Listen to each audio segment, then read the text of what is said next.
காற்றுக்கு தூது விட்டு கவிதைகள் பாடச் சொல்லு. நிலவுக்கு தூது விட்டு தீபங்கள் ஏற்றச் சொல்லு. யாரும் இல்லாத ஆள் என்று பூமியில் யாரும் இல்லை.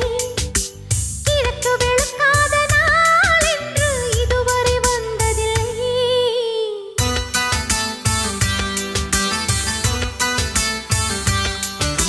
காற்றுக்கு தூது விட்டு கவிதைகள் பாடச் சொல்லு.